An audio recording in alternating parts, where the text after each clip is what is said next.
Bonjour à toutes et à tous, vous êtes sur Radio Campus Rouen et c'est au Miroir de Clio, une émission d'histoire, de toutes les histoires d'ici et d'ailleurs. Au micro, Luc Dérault. L'émission est diffusée 1 à 2 fois par mois le dimanche entre 10h et 11h. Elle est disponible à l'écoute et peut être téléchargée sur notre page dédiée sur le site de la radio, radiocampusrouen.fr. Et vous pouvez réagir au déroulement, au contenu de cette émission, en nous retrouvant sur Twitter avec le mot-clé au Miroir de Clio.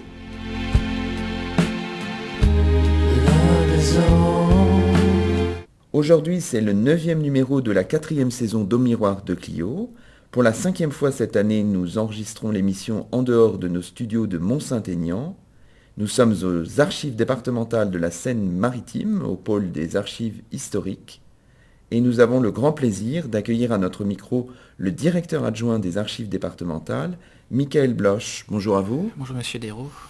Alors aujourd'hui, nous parlons de l'exposition 1000 ans de Normandie, une exposition qui se tient en ce moment au pôle culturel Grammont depuis le 25 avril et jusqu'au 27 juillet 2017.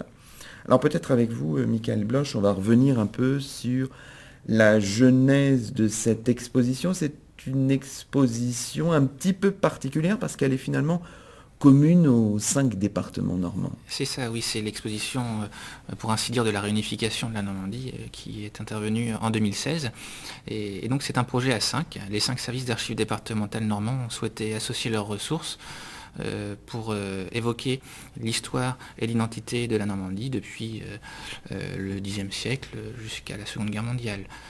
Et donc ça a été un travail en commun pendant à peu près 18 mois des services d'archives normands pour questionner l'identité normande et pour constituer surtout un florilège de documents représentatifs de cette histoire et de cette identité qui sont présentés dans 5 expositions qui n'ont pas lieu en même temps et dans une publication qui s'appelle 1000 ans de Normandie, richesse des archives départementales, coéditée avec les éditions Snoek. D'accord. Alors, 1000 ans de Normandie, ça fait référence Alors, 1000 ans de Normandie, exactement c'est trompeur. Ça ne fait pas référence, comme on pourrait le penser, à un millénaire quelconque.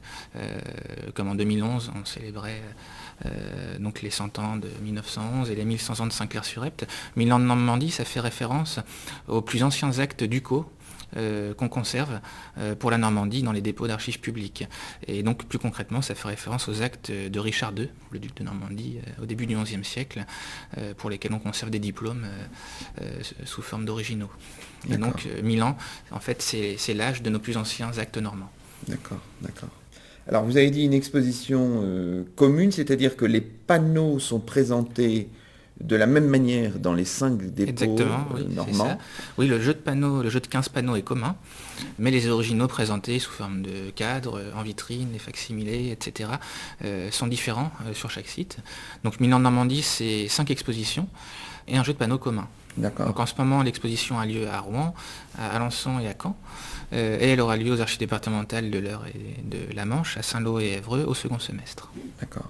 Un jeu de panneaux communs, mais des documents qui sont évidemment particuliers. Alors peut-être que la spécificité un petit peu de cette exposition-là, c'est que vous avez réuni des documents non seulement provenant de vos fonds propres, mais vous avez aussi fait un certain nombre d'emprunts. Oui, c'est cela. Nous avons fait une 50aine d'emprunts auprès des services d'archives départementales normands, mais également auprès de différents musées. Je pense au musée Le Sec des Tournelles, au musée des Antiquités de Rouen, au musée de Martinville, des arts et traditions populaires normands, au parc naturel des Boues de la Seine, etc. Et donc nous avons des prêts très prestigieux comme les Fibules de Pitre, un trésor scandinave assez connu, la charte de fondation de la faculté de théologie de l'université de Caen, etc. On y reviendra. Oui, on y reviendra en détail. Votre objectif, c'était de ne pas vous enfermer dans les limites du département de la Seine-Maritime. Oui, c'est cela. Alors même si nous avons des fonds qui concernent l'ensemble de la Normandie, dans la mesure où Rouen, sous l'Ancien Régime, était la capitale, je pense au fonds du Parlement de Normandie, au fonds de l'Échiquier, au fonds de l'Archevêché, ce sont des fonds qui concernent les 5 départements actuels, mais nous avons voulu quand même compléter le propos en empruntant des documents très intéressants à nos collègues des autres départements et à d'autres musées. Alors le livre qui accompagne l'exposition se veut aussi commun à ce qui est présenté dans les 5 dépôts normands, quoi. C'est ça, c'est un florilège de documents sur l'histoire normande. Donc en gros, chaque département a 25 illustrations principales dans la publication. Nous avons vraiment travaillé dans un souci d'équilibre, d'équité, pour que chaque département soit représenté le plus justement possible dans cet ouvrage. Donc cet ouvrage est basé sur l'illustration, qui est à la part belle, et ce sont en gros des illustrations principales accompagnées d'une notice et de vignettes, d'illustrations secondaires qui complètent le propos. Donc il y a 125 illustrations principales et plusieurs centaines de vignettes qui viennent en appui. Et pour la fabrication de ce livre, évidemment, les 5 services des archives ont travaillé en commun. Oui, c'est cela. Il y a une trentaine d'auteurs, donc des archivistes et des 5 dépôts normands. Donc nous nous sommes rencontrés très régulièrement pour mettre au point la liste d'œuvres, pour l'exposition, les panneaux, et puis pour mettre au point la liste des illustrations du catalogue. Nous sommes vus une petite dizaine de fois en 18 mois. Donc ça a été un travail long et délicat d'arriver à un bon compromis représentatif du territoire dans son ensemble. Mais je pense qu'on a réussi ce défi d'arriver à évoquer la Normandie jusque dans ses marges, dans ses territoires reculés. Et un travail en commun qui avait quelque chose d'inédit du point de vue... Oui, effectivement, c'est un travail précurseur. Oui.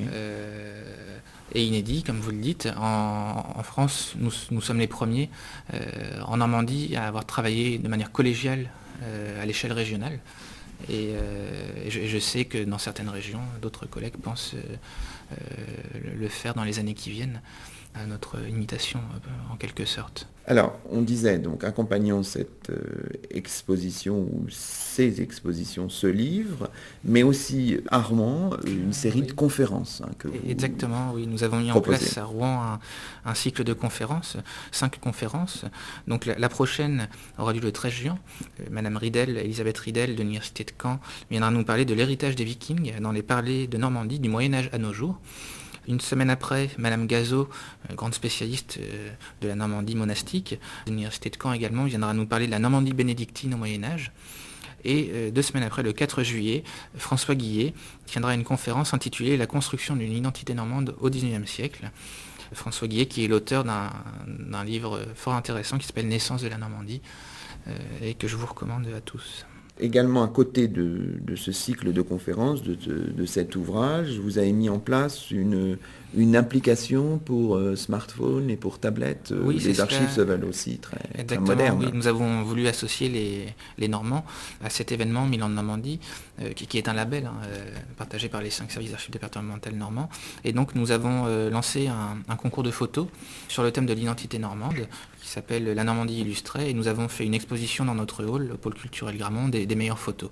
Par ailleurs, nous avons reconstitué un intérieur d'auberge normande des années 30, et au comptoir de cette auberge, on peut consulter l'application Recettes normandes des familles, qui est le résultat d'une collecte de recettes normandes traditionnelles pour sauvegarder le patrimoine culinaire de la province. Et donc c'est une application gratuite qu'on peut télécharger sur App Store, Google Play, et on peut y consulter une 50aine de recettes de cuisine, dont certaines sont très méconnues. Très bien, donc encore une chose à découvrir. Alors ce que je vous propose maintenant, c'est de peut-être nous promener un petit peu. Alors c'est pas très facile, c'est pas très radiophonique, mais on va essayer de le faire quand même, une espèce de promenade virtuelle, évidemment.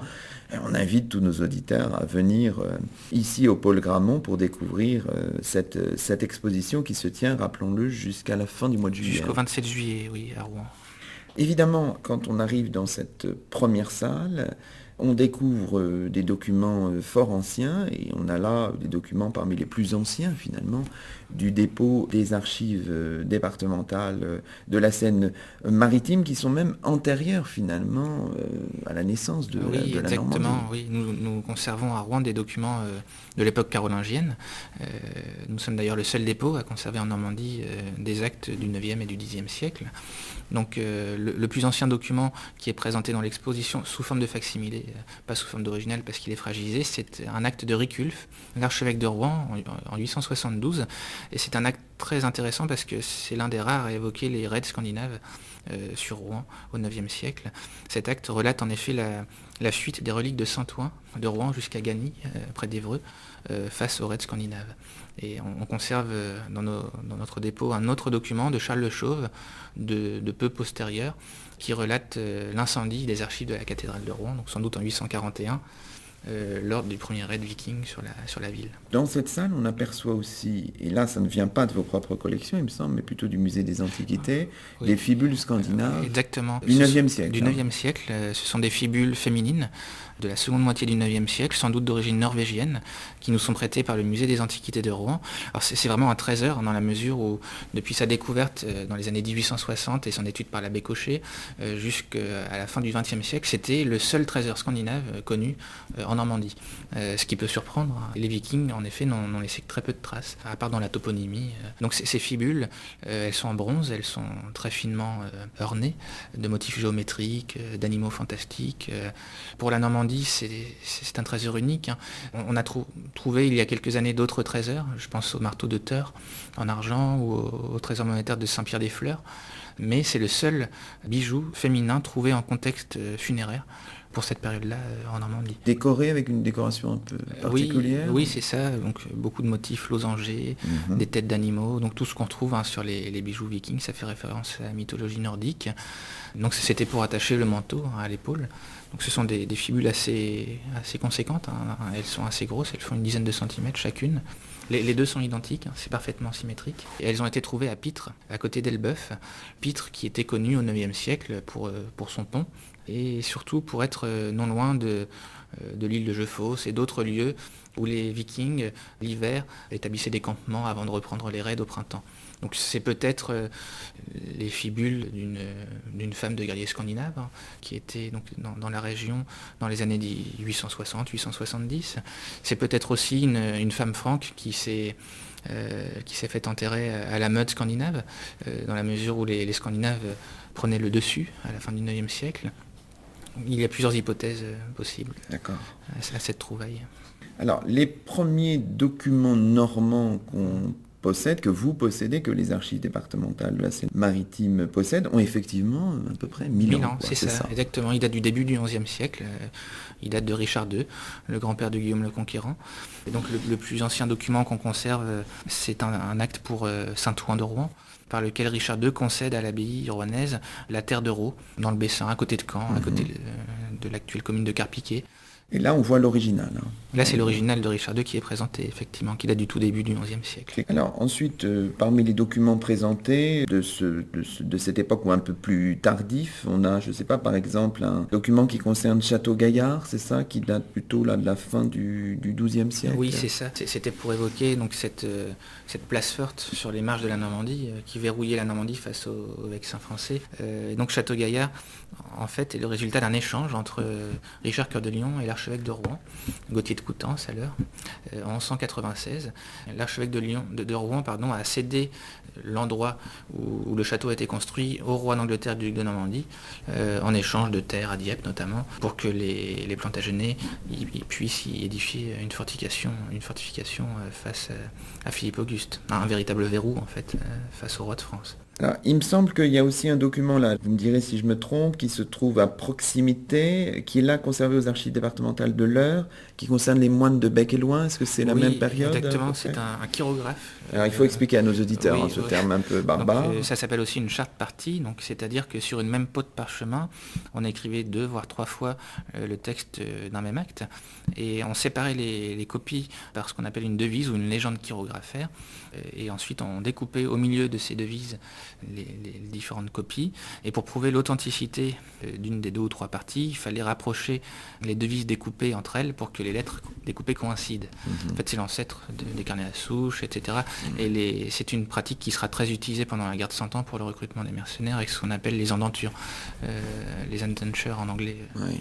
Et donc là, ce document, c'est quelle époque Là, c'est un document du XIIIe siècle. Du XIIIe Le siècle. chirographe est très couramment utilisé en Normandie jusque vers 1250. On est finalement arrivé dans le monde du XIIIe siècle, donc après 1204. Alors est-ce qu'on pourrait, pour nos auditeurs, rappeler un petit peu le Oui, contexte très alors, important? 1204, c'est le rattachement de la Normandie à la France, au domaine royal plus précisément, avec la prise de Château-Gaillard, 8 ans après son édification, la prise de Rouen.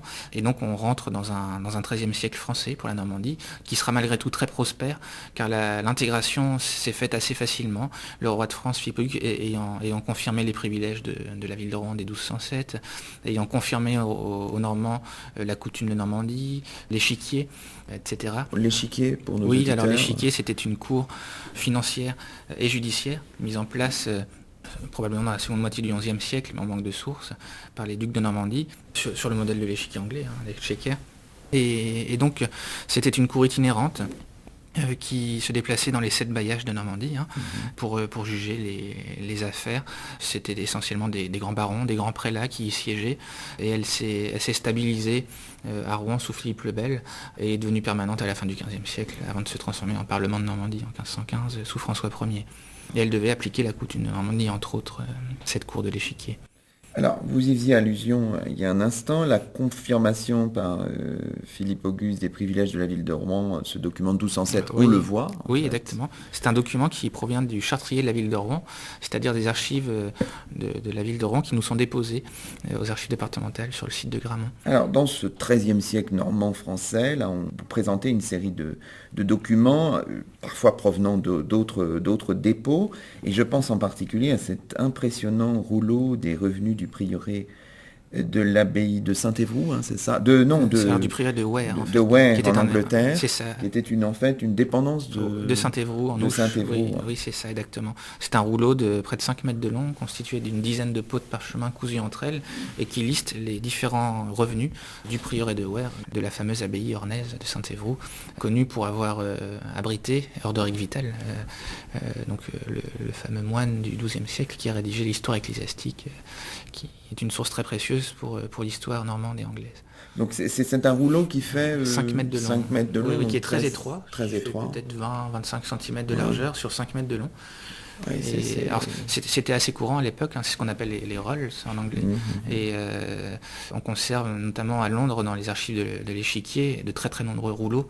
Des rouleaux gascons notamment pour la gestion de l'Aquitaine anglaise, etc. D'accord.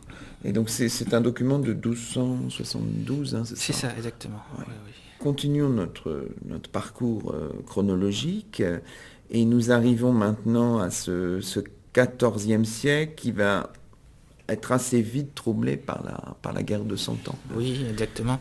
La guerre de 100 ans qui est déclenchée en 1337. Donc c'est un conflit qui tire ses origines dans un problème de légitimité du roi de France face à son cousin, le roi d'Angleterre, Édouard III, qui prétend lui également donc avoir des droits sur la couronne de France, car c'est un petit-fils de Philippe le Bel.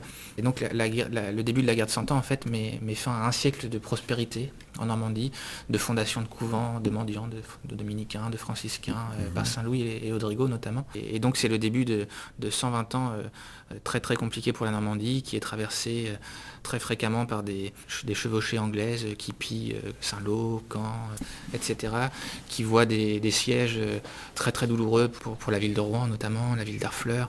La période peut-être la plus cruciale, c'est plutôt le XVe siècle, la fin de la période, parce qu'il y a un moment vraiment d'occupation anglaise qui dure une trentaine d'années. Exactement, oui, en gros de 1418, avec la reddition de Rouen, jusqu'à 1449, la Normandie est anglaise. Et donc les Anglais ont tendance à recentrer la Normandie sur Caen, avec la fondation de l'université en 1432.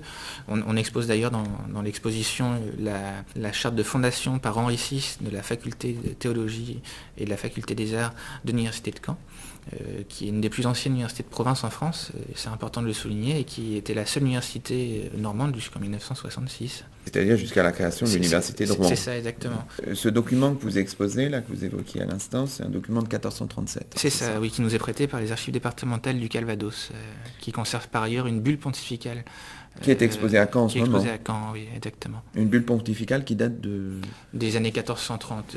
Des années 1430. Oui. Donc on disait une période d'occupation par les Anglais, c'est évidemment aussi la figure de Jeanne d'Arc aussi. Exactement, qui n'a passé que quelques semaines à Rouen, mais qui paradoxalement a laissé beaucoup de traces dans la ville, parce que son procès s'y est déroulé. Alors ce n'est pas le chapitre cathédrale de Rouen, ce n'est pas l'officialité, plus précisément de l'archevêque qui a jugé Jeanne d'Arc, c'était un tribunal spécialement constitué pour l'occasion, présidé par l'évêque de Beauvais Pierre Cochon, qui ensuite est devenu évêque de Lisieux et qui a eu un rôle important dans le développement de l'université de Caen, un rôle méconnu. Et donc Jeanne d'Arc, effectivement, est décédée à Rouen. Alors on ne conserve que très très peu de traces écrites dans nos archives sur cet épisode.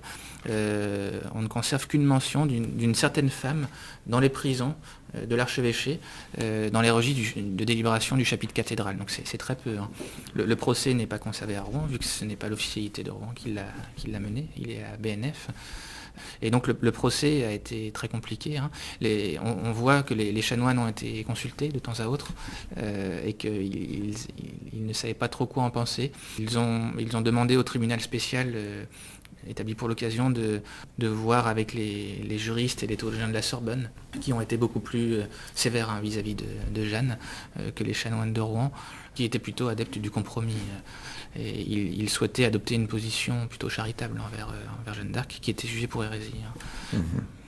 Alors donc, l'épisode de Jeanne d'Arc est évidemment crucial, mais on voit aussi des choses, des témoignages plus, par rapport à cette guerre de 100 ans, peut-être plus étonnants, puisque finalement, la bataille de Formigny qui clôt un petit peu cette période, exactement. Elle est illustrée par un objet boulet de canon, oui, un peu particulier. Un objet très particulier, un boulet de canon en fonte, qui est très lourd, et qui nous est prêté par les archives départementales du Calvados, qui ont la chance de posséder dans leur collection quelques boulets de canon trouvés à Formigny, et qui ont fait remonter donc à 1450. Hein. Alors il faut préciser peut-être Formigny pour nous. Oui, c'est à côté de Bayeux, dans le Bessin. Et donc c'est la bataille qui en Normandie a mis fin à la guerre de 100 ans. Au niveau national, c'est la bataille de Castillon en Guyenne qui a mis fin au conflit. Qui est de date de 1453. 53, oui. Alors parfois on va jusqu'à 1475 au traité de Piquigny. Les dates varient selon les écoles. Pour la Normandie, c'est la bataille de Formigny. Exactement. Et ce qu'il faut préciser par rapport à la période anglaise, c'est que ce sont les Anglais en fait qui ont adopté pour la Normandie, entre 1419 et 1449, l'emblème aux 2 léopards. Vous connaissez depuis Richard Cœur de Lion les 3 léopards anglais, qui figuraient sur son écu, sur son sceau, dès la fin du XIIe siècle. Et les Anglais, en fait, ont élaboré pour la Normandie, sur le sceau du Conseil du roi d'Angleterre en Normandie et sur le sceau de l'Échiquier, pendant la période anglaise, un écu aux 2 léopards, parfois accompagné d'une fleur de lys. Et donc l'emblème de la Normandie date de la période anglaise, c'est également un fait méconnu.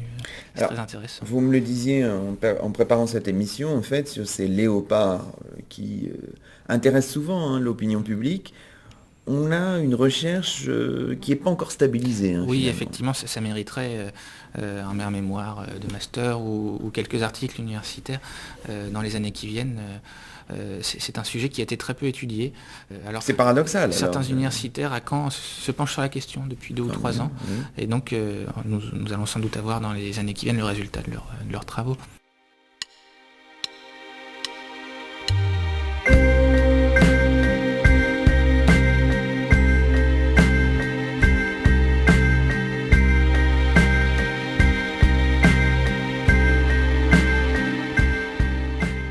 Miroir de Clio sur Radio Campus Rouen. Luc Dérault s'entretient avec Michael Bloch, directeur adjoint des archives départementales de la Seine-Maritime. Promenade au pôle Grammont des archives autour de l'exposition 1000 ans de Normandie.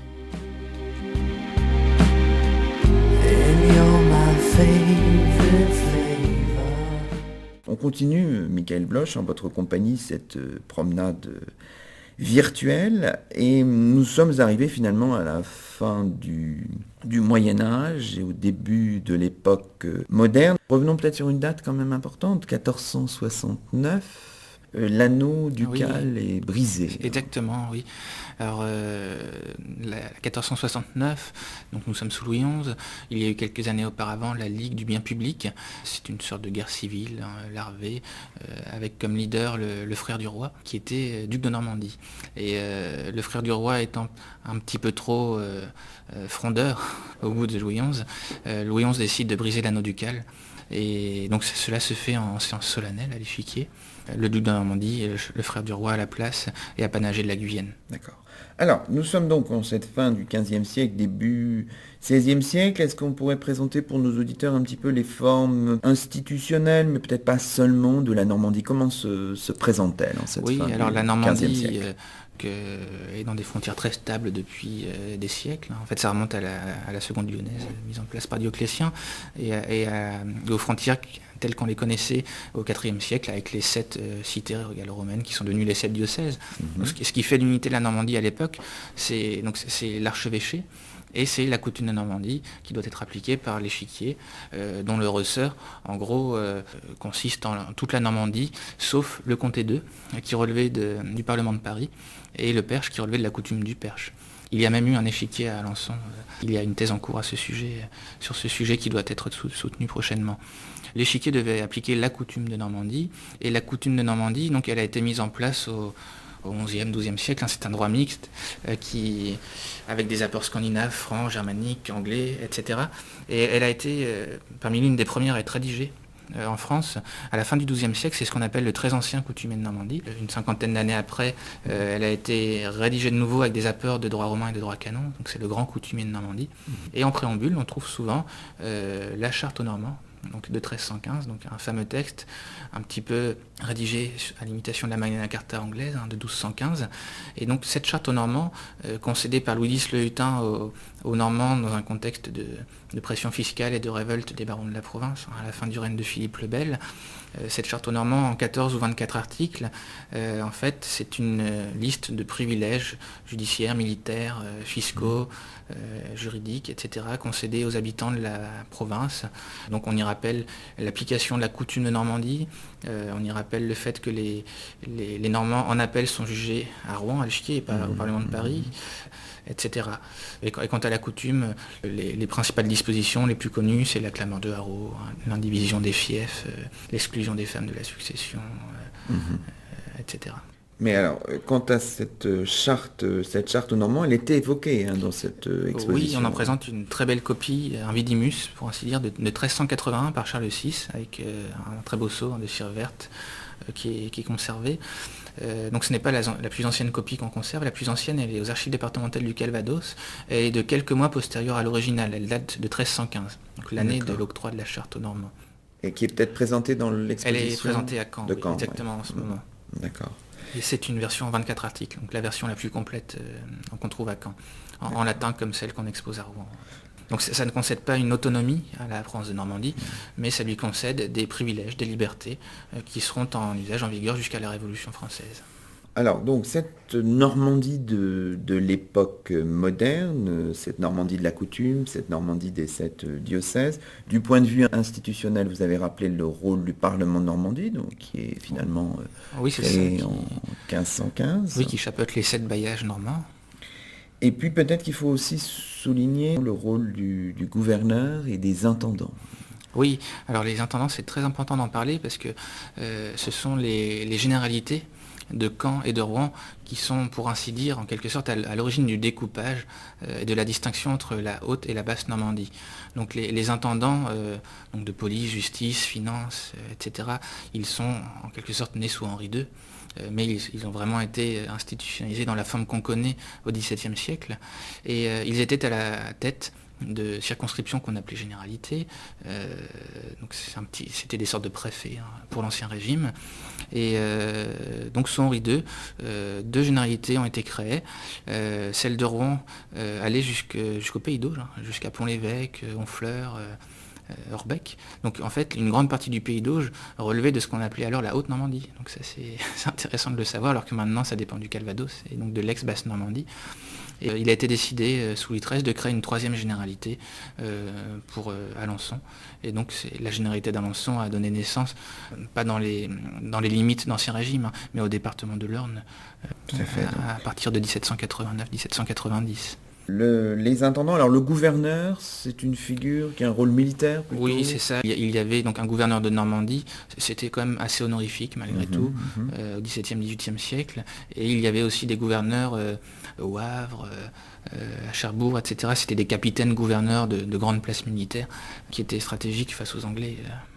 Donc gouverneur, intendant. Alors pour cette partie, oui, il y a plusieurs documents, cette partie de l'exposition qui s'intitule une province à part. Et notamment, il y a un document qui évoque les États provinciaux, mais de manière un petit peu particulière, oui, exactement. Michael Bloch. C'est un document du XVIIIe siècle, de la fin du XVIIIe siècle.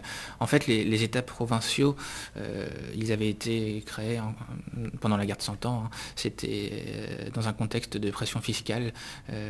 Ils devaient donner leur avis, leur accord sur des nouvelles levées d'impôts. Ils ont disparu après la Fronde en Normandie. Et au XVIIIe siècle, dans un contexte de fronde parlementaire très développé à Rouen, le Parlement de Normandie réclame qu'on rétablisse les États provinciaux de Normandie, ce qui est refusé par le garde des Sceaux d'alors, sous Louis XVI, Barentin. D'accord. Alors, progressons toujours dans cette visite et dans la chronologie. On arrive évidemment à la Révolution française. Et là, on a un objet qui est assez intéressant, qui vient de Caen. C'est une pierre de la Bastille qui a été envoyée au département du Calvados. Exactement, c'est une pierre de 48 kilos qui provient de la forteresse de la Bastille, donc prise d'assaut le 14 juillet 1789, et sur laquelle est inscrite la Déclaration des droits de l'homme et du citoyen. Ce genre de pierre était envoyé systématiquement pendant la Révolution à toutes les préfectures, avant que les préfectures n'existent, telles qu'on les connaît à partir de Napoléon, et donc à tous les chefs-lieux. Et les archives du Calvados sont le seul dépôt en Normandie à en conserver, donc même deux, ce qui est exceptionnel. Ça, c'est un document intéressant. Dans cette partie qui s'intitule Vers la République, est évoquée aussi la figure de Thouret, un Normand qui est un petit peu méconnu et qui pourtant a joué un rôle crucial au début de la Révolution française. Oui, Thouret était donc bas normand, comme on dirait maintenant. Il était de Pont-l'Évêque.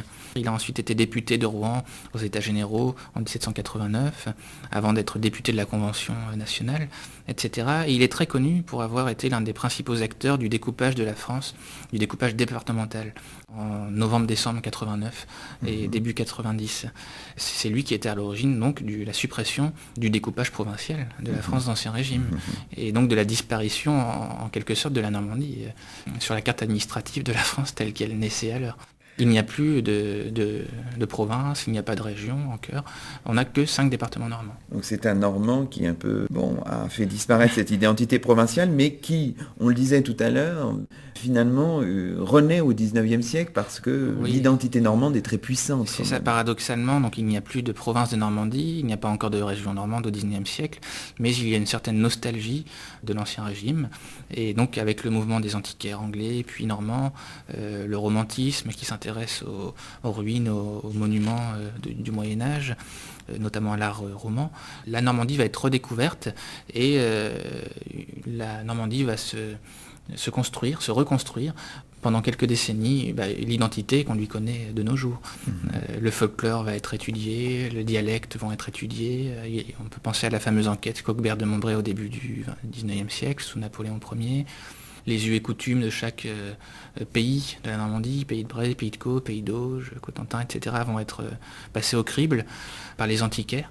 C'est une période d'intense réflexion et d'intense étude pour la province de Normandie. Poursuivons cette promenade chronologique. Nous arrivons au XXe siècle. Il faut rappeler que, évidemment, les deux guerres mondiales, la première, la deuxième surtout, ont laissé des traces aussi en Normandie. Oui, Bloch. Exactement. Alors la Première Guerre mondiale a surtout vu le gouvernement belge en Normandie s'installer à Sainte-Adresse.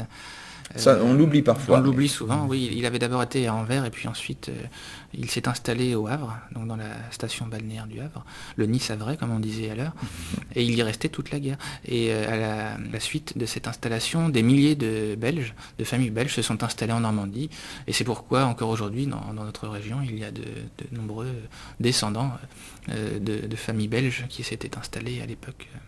Alors c'est évoqué dans l'exposition par une Oui, carte postale, c'est ça, notamment une une carte reproduction postale de oui, carte du postale. gouvernement belge à sainte adresse, et puis par une liste des Belges installés au séminaire de Bayeux en 14-18, avec une photographie donc de ces Belges à Bayeux pendant le premier conflit mondial. Alors pour ce qui est de la Seconde Guerre mondiale, là évidemment on pense à des événements qui ont marqué non seulement l'histoire de la Normandie, mais l'histoire de la France tout entière, évidemment. Oui, alors on pense évidemment au débarquement du 6 juin 1944, qui est illustré à travers des photographies d'Utah Beach, prêtées par les archives de la Manche, mais on rappelle également le débarquement précurseur, la tentative britanno-canadienne de 1942, donc, qui a été un échec, un total. Seuls 2 soldats ont réussi à passer la plage et à aller dans le centre-ville de Dieppe. Il y a eu des milliers de victimes. En fait, l'une des raisons de l'échec, c'est que les chars avançaient mal sur les galets. Et donc les chars sont restés bloqués au niveau de la plage, et donc les batteries allemandes pouvaient tirer dessus à leur guise. Donc c'est évoqué par des documents photographiques. Par une photographie exactement Oui. du débarquement de 1942. Et on évoque également un autre épisode méconnu mais très sanglant, c'est ce qu'on appelle la poche de Chambois, le couloir de la Meure, près d'Argentan. Donc là, c'est un épisode de la bataille de Normandie, après le débarquement, donc en août 1944. C'est lors du repli allemand. Donc il y a les Américains qui viennent de l'Ouest, qui ont pris Saint-Lô. Il y a également les Alliés qui descendent du Nord depuis Falaise. Et donc les Allemands sont pris à la gorge. Il y a 10 000 Allemands qui sont tués dans cette bataille de la poche de Chambois. 50 000 Allemands sont faits prisonniers. En fait, ils sont acculés, ils sont contraints à prendre les petits chemins de campagne entourés de talus, de fossés. Et donc c'est un véritable massacre.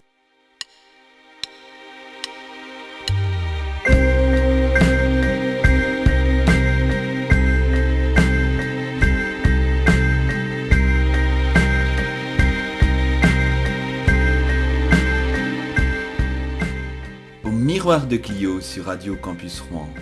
Luc Dérault s'entretient avec Michael Bloch, directeur adjoint des archives départementales de la Seine-Maritime.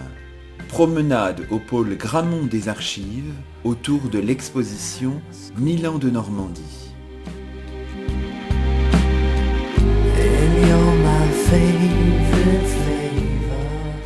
Alors Michael Bloch, on a détaillé un petit peu longuement le premier parcours de l'exposition, un parcours plutôt de type chronologique.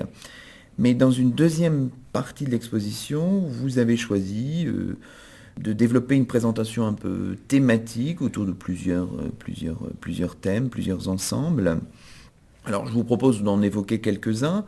Parmi ceux qui m'ont frappé, il y a le thème qui s'intitule Une terre d'abondance. Alors là, vous avez multiplié des types d'objets. On voit notamment des boîtes de camembert, qui sont importants évidemment, dans l'économie normande. Et puis, il y a aussi des objets, des documents plus classiques pour une exposition dans des archives.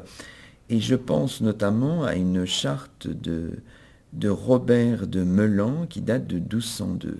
Exactement, alors c'est un des premiers documents, si ce n'est le premier, qui mentionne l'existence d'une boisson à base de pommes. Donc à la fin du XIIe siècle, au début du XIIIe siècle. On connaît en effet un autre original, plus ancien pour cet acte. Et donc il y est fait mention de moines de Jumièges qui vont cueillir dans les bois de l'abbaye des pommes sauvages, donc c'est pomma en latin, des pommes sauvages pour faire une boisson aux pommes. Donc, on ne sait pas si c'est du cidre. Il n'y a pas de détails en fait. Il n'y a pas davantage de détails. Voilà. On sait que les moines vont cueillir des pommes pour faire une boisson, mais c'est tout. Alors, dans cette importance de la pomme, alors là on fait un immense saut chronologique, mais nos auditeurs ne connaissent peut-être pas l'existence de l'ordre des Chevaliers de la Pomme. Oui, exactement. C'est une confrérie qui avait été fondée au Havre en 1936 dans le but de promouvoir le cidre et les produits à base de pommes. Donc on connaît d'autres confréries un petit peu similaires. En ce qui concerne la gastronomie normande, on peut penser à la Tripière d'Heure à Rouen, qui se trouve derrière l'hôtel de ville. On peut penser au fameux maître canardier de Rouen. Ça a été fait en fait à l'imitation des confréries de vignerons bourguignons dans les années 30. Parmi les documents les thèmes qui sont développés dans cette deuxième partie de l'exposition 1000 ans de Normandie aux archives départementales de la Seine-Maritime, au pôle Grammont, des documents autour évidemment de la mer. Oui, exactement, c'est incontournable. Oui. Importante pour la Normandie, avec toutes ces frontières maritimes. Alors peut-être, je ne sais pas, quels documents pourrait-on évoquer dans cette section Alors il y a notamment 2 très beaux documents prêtés par les archives départementales de la Manche. Donc un très beau plan aquarellé de la rade de Cherbourg, construite à partir du règne de Louis XVI pour contrer les Anglais. Et puis un très beau dessin du phare de Gatteville, donc à Barfleur, donc phare construit dans les années 1830, qui était alors l'un des plus hauts monuments français, avec les cathédrales, et qu'on peut encore visiter de nos jours. Alors, la rade de Cherbourg, le point aquarellé, date de 1787. Alors là, on est juste après, finalement, ce fameux voyage de Louis XVI. Exactement, très important c'est le seul voyage que Louis XVI a réalisé en province, en passant par le Havre, ce qu'on oublie souvent, et qui s'est terminé donc à Cherbourg, où il a décidé de la construction de cette fameuse rade, qui était la plus grande d'Europe.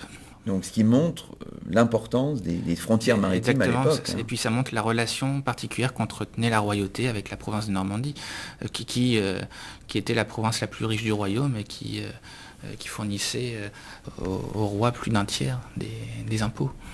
Alors, ce qui est intéressant dans cette deuxième partie de l'exposition thématique, c'est qu'on peut là, éviter de suivre purement et simplement la chronologie, on se promène un petit peu, et dans la section sur les villes et l'industrie, on a à la fois une vue, un dessin à la plume de la ville de C, exactement, du XVIIIe siècle, et puis des documents aussi, des archives, notamment évoquant Rouen, maire et métropolitaine de notre pays et duché de Normandie, une charte du XVe siècle. Oui, c'est une charte de Charles VII qui, au sortir de la guerre de Cent Ans, confirme à Rouen ses privilèges après la période anglaise.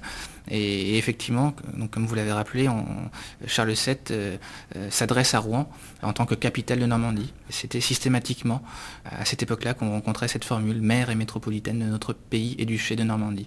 Alors, pour montrer la variété un petit peu documentaire, je signalerai aussi dans cette section un velin de dentelle appartenant à Louis Martin qui date du 19e siècle, conservé aux archives départementales de l'Orne. Il faut présenter peut-être Louis Martin. Oui, alors Louis Martin, c'est le père de Sainte-Thérèse de Lisieux, canonisé en 1925, né à Alençon et décédé au Carmel de Lisieux. Et Louis Martin était à la tête d'une petite manufacture de dentelle. Et donc les archives départementales de l'Orne ont fait l'acquisition il y a quelques années de plusieurs vélins de dentelle à l'aiguille qui proviennent de cette manufacture. Alors, continuons cette petite promenade. Évidemment, le tourisme est évoqué, le tourisme notamment balnéaire, qui est très important pour la Normandie aussi. Le tourisme balnéaire et thermal, donc on évoque les stations de Forges-les-Eaux, de Madeleine-de-l'Eurne, à travers des affiches ou des réalisations de casinos. Et puis, il est impossible de ne pas évoquer la Côte Fleurie avec Cabourg, Trouville, Deauville, Granville, donc le Monaco du Nord, et surtout Dieppe, la première station balnéaire normande, qui a bénéficié de la venue des Anglais dans les années 1830 et qui s'est très très vite développée, où l'on a vu également se développer les premières pratiques sportives anglaises telles que le tennis sur herbe, les courses hippiques, le golf. Est-ce que ce tourisme thermal, balnéaire, c'est plutôt un tourisme qui remonte, là on est vraiment au début du 19e siècle. C'est ça, exactement. Avec mais qui a aussi une préhistoire, oui, une jeunesse. Les fameux bains de nerfs remontent en fait à la fin du 18e siècle. On prescrivait parfois à des malades de venir se ressourcer au bord de la mer dès avant la Révolution française. Et cela a pris tout son essor au 19e siècle avec le chemin de fer dans les années 1840 qui a permis de relier très rapidement la côte depuis Paris. C'est ça. Alors, poursuivons, continuons cette petite promenade dans cette exposition et on arrive évidemment à la section pratique et figures religieuses. La religion a aussi toute sa place en Normandie et là, vous avez obtenu un prêt qui semble assez exceptionnel, un énorme registre conservé aux archives départementales de l'Eure, à Évreux, un registre d'une confrérie de Gisors. Mais les confréries portent un nom particulier en Normandie. Exactement, les confréries en Normandie s'appellent les Charités et leurs membres s'appellent les Charitons. Et donc le registre auquel vous faites allusion, c'est le registre de la confrérie Notre-Dame de l'Assomption de Gisors, un magnifique registre avec une pleine page enluminée qui précède la liste des confrères du XVe siècle jusqu'à la Révolution française. Et donc un registre très volumineux. Oui, de plusieurs centaines de feuillets, très lourds, exactement. Et donc les charités, c'est vraiment une spécificité normande. La Normandie est une des seules régions en France où il y a encore des confréries, notamment dans le Pays d'Auge, dans le Pays d'Ouche et dans une partie de la Seine-Maritime, même si c'est en voie de disparition. Il y en a encore qui sont actives. Et ces confréries avaient un rôle très important donc, du point de vue liturgique. Elles devaient notamment faire dire plusieurs messes par jour. Et puis, elles avaient un rôle important dans le deuil. Et elles accompagnaient les familles dans leur travail de deuil, notamment. D'accord. Donc là, le registre en question, c'est, je crois, 1476-1784. Exactement, oui. Tout à fait. Une très longue période historique. Très, très impressionnant. Alors, l'exposition se termine, je vais un peu vite, mais les auditeurs viendront aux archives pour découvrir l'exposition plus en détail, par une section qui s'appelle Patrimoine partagé, hein, je crois que c'est ça. Et vous évoquez un petit peu toutes ces commémorations, toutes ces fêtes qui ont commémoré le millénaire de la Normandie, le millénaire normand, au début du XXe siècle. C'est cela, donc on évoque le fameux millénaire de 1911 qui commémorait le traité de Saint-Clair-sur-Epte de 911 par lequel Rollon se faisait concéder par Charles le Simple, le roi de France, le comté de Rouen. Mais on évoque aussi des millénaires plus méconnus, le millénaire de 1924 qui commémore le rattachement du Bessin à la Normandie en 924, et puis le millénaire de 1933 à Coutances et à Avranches, qui fait écho au rattachement de l'Avranchin et du Cotentin à ce qu'on appelait alors le comté de Normandie, donc en 933. Alors, donc là, ce sont des affiches, des documents illustrés qui viennent de vos propres collections, l'affiche des fêtes normandes de 1904, qui avait été organisée par le Souvenir normand, provient de nos collections, effectivement, archives de la Seine-Maritime. En revanche, l'affiche de 1924 sur le millénaire du rattachement du Bessin provient des archives du Calvados, ce qui est logique. Et le programme du millénaire de 1933 à Coutances provient des archives départementales de la Manche. D'accord. Donc là encore, le souci de rassembler, d'équilibrer dans la présentation de l'ensemble du territoire. Oui. Et c'est dans cette section, ou juste à côté, que vous évoquez aussi la question des dialectes, des patois. Exactement, on présente en vitrine plusieurs documents issus de la fameuse enquête lancée par Napoléon Ier en 1806, l'enquête Coquebert de Montbray, par laquelle les différents dialectes de toutes les régions de France en fait, ont été étudiés, recensés. L'idée c'était d'établir un découpage territorial des dialectes, de bien connaître les dialectes et les us et coutumes pour mieux gouverner aussi la France. Et donc systématiquement, la parabole de l'enfant prodigue était écrite dans le patois local. Donc ici, en l'occurrence, dans l'exposition, c'est le patois poltais, c'est-à-dire le dialecte qui était parlé par les pêcheurs du quartier des pêcheurs à Dieppe. Et puis on a un document également qui est en patois du canton d'Aumale. Bon, écoutez, on voit toute la richesse des documents présentés dans cette exposition. Je vous remercie beaucoup, Michael Bloch, d'avoir présenté cette exposition qui se tient aux archives départementales de la Seine-Maritime au pôle Grammont jusqu'au 27 juillet 2017. Et n'oublions pas non plus le livre majestueux qui l'accompagne. C'est ainsi que se termine cette émission Au Miroir de Clio sur Radio Campus Rouen. Nous étions aujourd'hui en compagnie de Michael Bloch, directeur adjoint des archives départementales de la Seine-Maritime. On se retrouve très vite sur Radio Campus Rouen. À bientôt.